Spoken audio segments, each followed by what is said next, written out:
have a quick review on the most important headlines which were published in our dailies. Before we start, let me first welcome my dear guest live here in the studio, Mr. Ayoub, Mahmoud Ayoub, former commercial minister, our political and economic expert. Thank you very much for being with us. Very good morning to you. And we are going to start immediately. We do have a lot of headlines, and we are going to start from Al Ahram front page, where we read full coordination between Egypt, Jordan and Iraq to solve the crises of the region. Presidential spokesperson Ambassador Bassam Muradi said the Palestinian cause and the regional developments top the agenda of the tripartite summit in New York. The president in the United Nations for the 6th time for Egypt, Africa and the region. World leaders and peoples are looking forward to listen to the Egyptian vision regarding the events taking place in the Middle East. And to tackle the same issue but from El Gomhuriya. This time, the president participates in the climate summit and addresses the UN General Assembly, bilateral summits with world leaders, meetings with the US companies and media, silencing the guns in Africa, combating terrorism, and supporting development are among the most important topics on the agenda. المصري اليوم also tackled the visit of President Abdel Fattah al-Sisi to New York to participate in the 74th round of the UNGA. The president delivered the statement of Egypt and the African countries during his participation in the climate summit today, as of course President Abdel Fattah al-Sisi is the chairperson of the African Union. So we are there to present Egypt, the Middle East, the Arab nation and Africa. Sir, these are the many hats Egypt is wearing. A lot. Yeah, and this is going to be the 6th time President Abdel Fattah al-Sisi is going to address world leaders in the UN General Assembly, tackling many important, vital, pivotal issues. We are very pleased to see this kind of activity on the international level for our President Abdel Fattah al-Sisi. Meeting the international leaders, bolstering bilateral relations, and also we cannot forget that Egypt this year is the chairman of the African Union, so a lot of activity also on the African front, which is very important both for Africa and for Egypt. This was my question, sir, regarding the meetings which are taking place and the sessions which are taking place even as we speak on the sidelines of the UN General Assembly. Of course, with all my respect to the UN General Assembly, sometimes these meetings on the sidelines of this main event may be, I'm not going to say more important, but at least of the same importance. When the president of Egypt meets the president of Iraq and the monarch of Jordan, this is our Eastern Front, Eastern Front.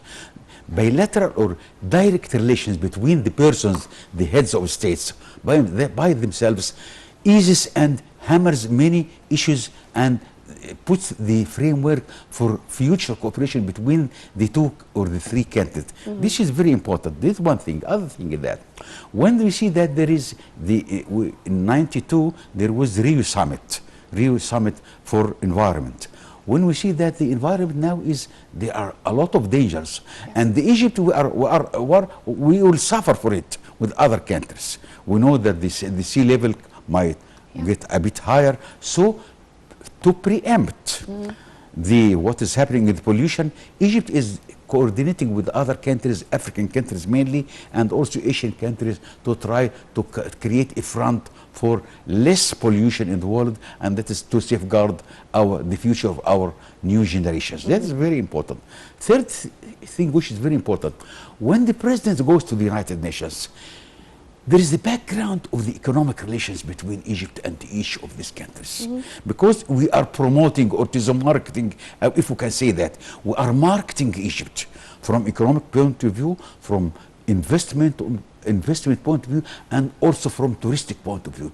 These are three main components of our relations with the other countries: economy, tourism, and investment. And this is what happens when the president of Egypt meets the heads of states during the United Nations. And also leading figures of the American economy, especially the private sector, leading figures of multinational and mega American companies, the American Chamber of Commerce. President Abdel Fattah al-Sisi was keen to exchange views with them, and they really hailed the economic reform program implemented by Egypt, but the head of the state was keen mean to say that this program would not achieve these fruitful results except by the full determination and will of the Egyptian people. Something very important. Yeah. When the president meets the chairman of the American companies or European companies, he listens from them directly, not through any intermediary.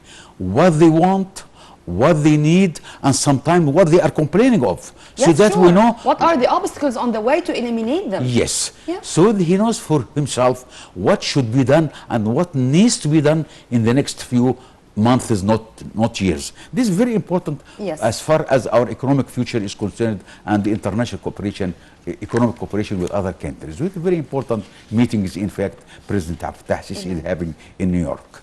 Well, just a quick reminder, only yesterday or in the past 24 hours, the president had tripartite meeting with the monarch of King Abdullah of Jordan, with the Iraqi leader, and with the Palestinian president Mahmoud Abbas, in addition to the president of Sierra Leone, in addition to a big number of American businessmen and leaders of the American companies and the American Chamber of Commerce, and a lot of activities are waiting for the president in the coming few days.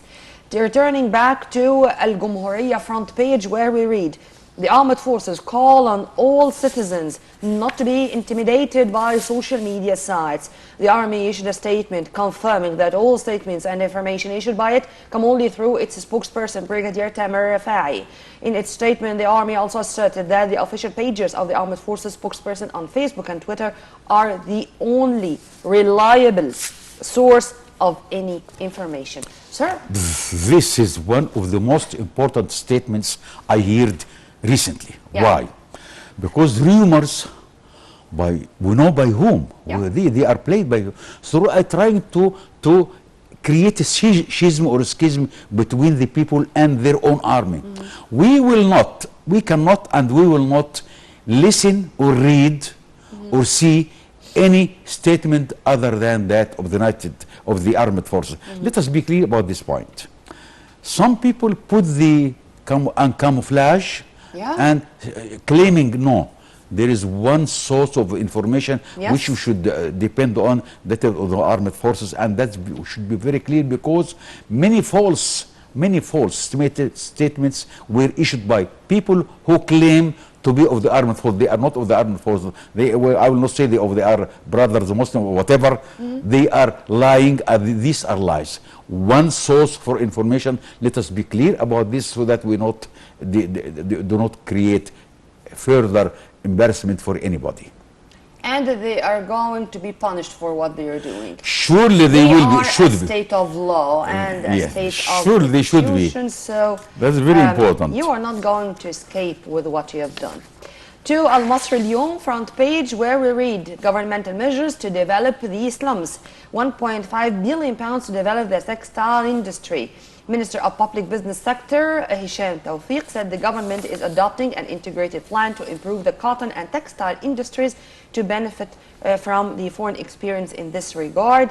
He stressed that there are 700 million pounds to be allocated to train workers and to establish new technical training center. You know, sir, I was really happy when I was reading these banners, and it reminded me of the great Al Mahalla Al-Kubra. Al Mahalla Al-Kubra. Yeah.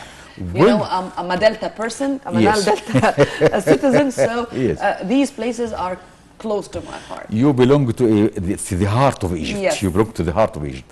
When we see that the Prime Minister allocates, or the Minister of Finance collects 1.5 billion Egyptian pounds to the textile, ginning and textile industry, this means that we are putting it on the right track, because it was one of the main industry we had for, let us say, for centuries now. So now to focus on this, it is very important for employment, for production, and also for export, which is very important for us. And it will reflect even on the agriculture of our long staple cotton, which was very famous. We buy it from Switzerland or from the States, Egyptian cotton. Once we had a cotton bourse. Yes, we had it in Alligator. Yes, we had it, but we are progressing in that respect. Inshallah. To some regional news, and to Al Ahram front page, where we read about what's going on in the Palestinian occupied territories. Israel is looking for a successor for Netanyahu. Israel's president floats unity government between Netanyahu and Gantz. Israel's president on Sunday began consulting with party leaders to discuss who should lead the country after no clear victor emerged from last week's election, suggesting Prime Minister Benjamin Netanyahu's Likud join forces with its main rivals. Sir, to what extent it's important for us to know what's going on the political arena in Israel? It is very important for us to follow up what is happening in Yeah. Israel, because it reflects in the relations with Egypt. It Amen. it directly reflects on what is happening in Gaza and in Ramallah. And This is the very Palestinian important. peace process. The Palestinian people are they are oppressed by the Netanyahu government, and now we see that he is not gaining any popularity anymore, and we hope that the direction will be more conciliation with the Palestinians, because they are in their own territory, their own country, and we hope that things will get better as far as the freedom. The thing which is really clear here is the division inside Israel, the political parties, Yes. with Avigdor Lieberman, the former That is a Israeli good division, defense, in fact. It is a good minister, division, said you can he is say not that. going to be in favor of Netanyahu or The Gantz. the extreme right, Yeah. extreme right parties are losing ground, because this is the trend of the history. Yeah. They cannot go This like is what that. I wanted to hear, sir. Yes. Is it going to be a chance for us as Arabs to do something to infiltrate into the situation and to sit once again on the negotiating I table? think that the first step should be between the Palestinians first? themselves. There should be one front, not two governments, one in Ramallah and the other is. This is number one priority for us. Let us create this, and things will change This in a is the positive way. argument of the Israelis. They are going to say who is going to sit with us, unfortunately. Well, let us Yeah. create the one Yeah. front for Palestinians, not two fronts. Yep. Or three. To Al Jumhuriyah, where we read about the press conference which was held for Lijbeir, the Saudi foreign minister, where he was talking about the drones which targeted two giant oil installations. The attack on Aramco targeted the international community. Saudi Arabia says if attacks launched from Iran, it would be an act of war. If an investigation shows that last week's attack on Saudi Arabian oil facilities was launched from Iranian territory, the kingdom would consider it as an act of war. The announcement was made by Minister of State for Foreign Affairs of Saudi Arabia, Adel Lijbeir. Jubair told reporters earlier that Riyadh was awaiting the results of the probe which it has launched to investigate the launch of the two drones on the 14th of September, which attacked the two oil facilities, cutting the production to half. Who is benefiting from this attack on Saudi installation? It is the companies who are selling petrol at higher price. It is as simple as that. Iran, if Iran has done that, so it is destabilizing situation in Saudi Arabia and the Gulf area, and they will not win. Why? Because the Arab countries and all the world will stand again against Iran. Yeah. They cannot meddle in Yemen, in Syria, and now in Saudi Arabia. They are subversive forces trying to meddle in the Middle East, and they will be loser at the end. We have enough about what they have done as far as atomic energy is concerned, Yep. and now they are meddling in the Saudi Arabia, and we will not stand silent Sure, as far but as we this have is 1 minute, concerned. sir, and I'd like to ask about the deployment of more American troops in the Gulf region upon the request of the United Arab Emirates and Saudi Arabia. How do you see this, sir? It is a very sad development, but they were forced to do that. Okay, a yes or no question. Was it a must? No. Okay.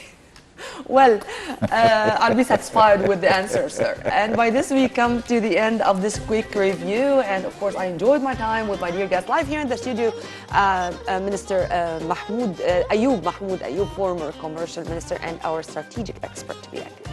Sir, thank you very much for Thank you. Have a nice day, you, and be yours. Well, right after the short break, I'm going to be back. We are going to be back to continue with the main segments of our breakfast show. So stay